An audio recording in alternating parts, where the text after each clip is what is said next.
We know it's small and nimble, but can it be powerful and get the work done as well?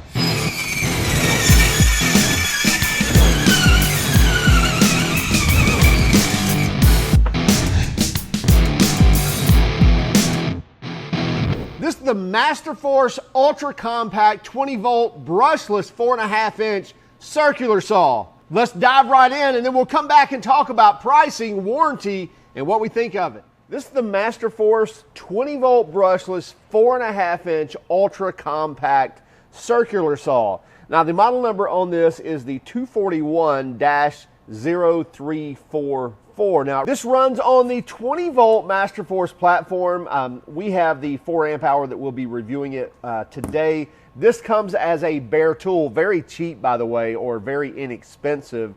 So a lot of great features here, especially the fact that we're even getting a brushless tool. So 4.5 inch saw, so small, 4.5 inch, and it comes with a 24 tooth blade here. We'll install this in just a moment. As you can see, a blade left design, so it's going to give those right-handers great access to the cut line, and obviously maneuverability, ease of use, everything else from the ultra compact design here. But again, blade left.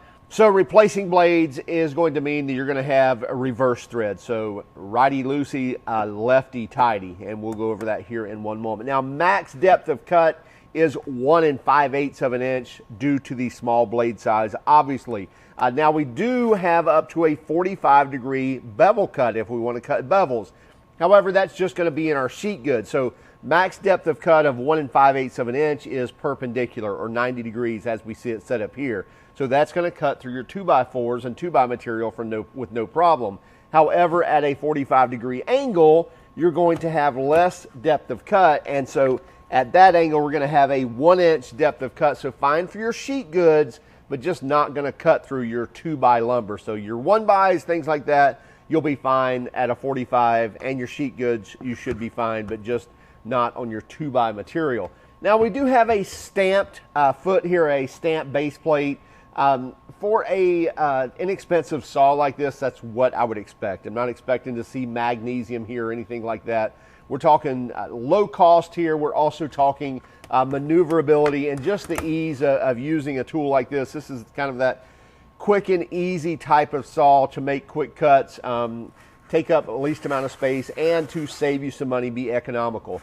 We do have a rafter hook here, and it's big enough to hang on any 2x material as well. So floor joists, ceiling rafters, things like that, gonna be no problem hanging those, hanging on your ladder or sawhorse, what have you. We also get a dust port on here.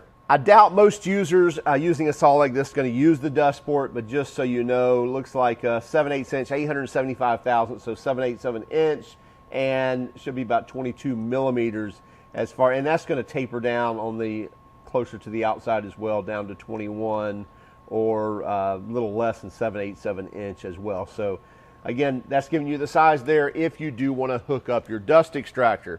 Get a spindle lock on here, so when we're changing blades, we can just push that and lock out the spindle. Now max RPM on this saw is 6,500 RPM, and with the pull of the trigger, we also get an LED light that's going to shine down on the blade, at least in front of the blade right there, to try to give us a better eye as to what we're cutting. We'll see how well that works here in just one moment. Now I did notice one thing on the base plate. We do get a 45-degree sight line as well as a 0-degree or 90-degree sight line. We don't see a sight line in the back. I do wish there was a notch or something that would line up our 0 and 45 in the back. Again, not critical on a saw like this. Just when I see base plates, I like to see something in the back that kind of verifies that you're still on the right plane or right on the right track when you're cutting down a straight line. So not a huge drawback, but just wanted to point that out. So I'm going to take our Allen wrench here, and again, we're going to go right hand turn to loosen and pull your washer off, your outside washer off, and make sure your blade's out, and make sure that your battery is off as well. Don't want any mishaps going on.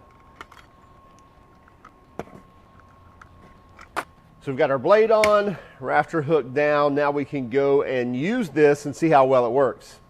I did want to point out one more thing before we make some cuts. The depth of cut adjustments right here, there's a little plastic thumb screw.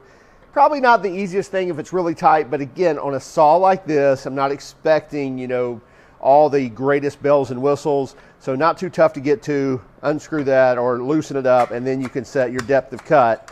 I'm just going to set it at the max depth of cut of 1 5/8 of an inch. Tighten that down, not too tight, and throw the battery on. We got a full 4 amp hour battery, and let's go. Okay, so here is my 0 degree cut line right there. I can easily see that. Put it on my line, line up my blade, and let's give her a rip.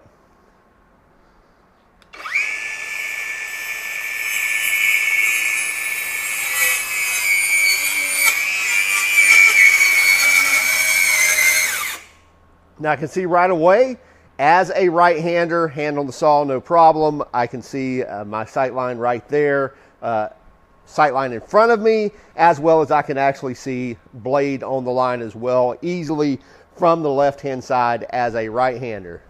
Let's remove this light here, and let's see how much light we're going to get from the LED light.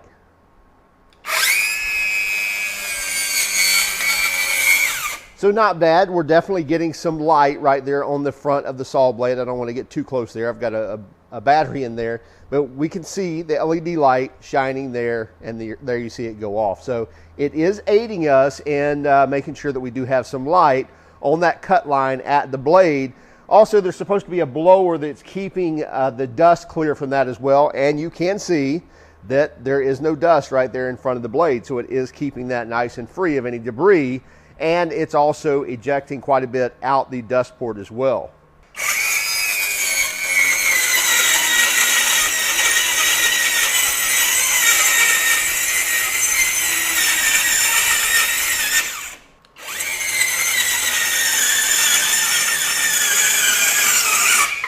So in the 3/4 inch OSB, not a lot of problem in cutting. Can I push it and bog it a little bit? Yes, but again, for a saw like this, making quick and nimble cuts, I think it works very well. Let's cut this at a 45 and see how we do.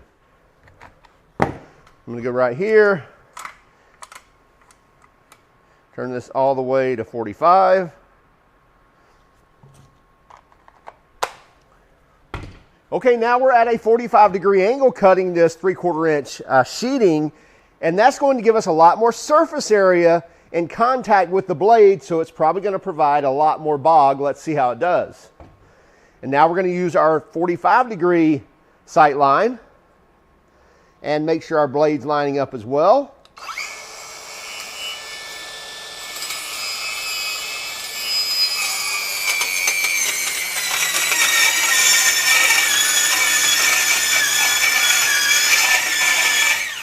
Really not bad at all. I'm moving along pretty well. I'm not pushing hard, hearing a little bit of a bog, but it's cutting through absolutely fine.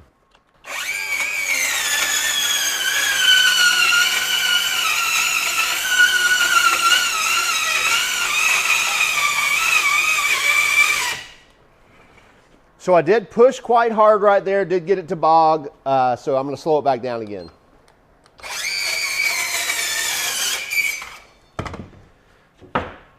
Not bad at all in cutting that 45-degree bevel. And now we've still got our max depth of cut. We'll make a couple of cuts in some 2x material as well.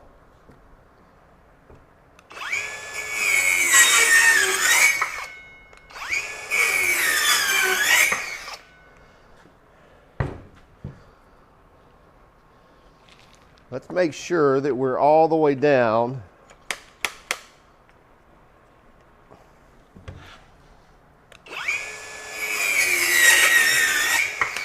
Okay, my base plate must have not been all the way down at the bottom, so you can see in 2x.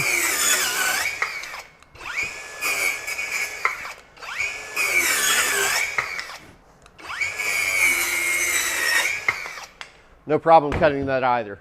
As a performer, this is quite impressive for a 4.5 inch saw. The brushless motor definitely pushes through the sheet material with not much problem. Could I get it to stall? Absolutely, which I can with any 4.5 inch saw I've used. But if you just let it run its course and let it motor through, it does absolutely fine cutting through sheet goods even at a 45-degree angle. Will it cut 2x4s? Yes, you just have to make sure that the base plate is all the way down so you get that max depth of cut, and it will cut through 2x4s, 2x6s, 2x material with no problem. You're not going to get any bevel on a 2x material, but your sheet goods, you're fine at beveling, 1 inch and under, as well as your 2x4s with your straight cuts and your 2x material, you're going to be absolutely fine.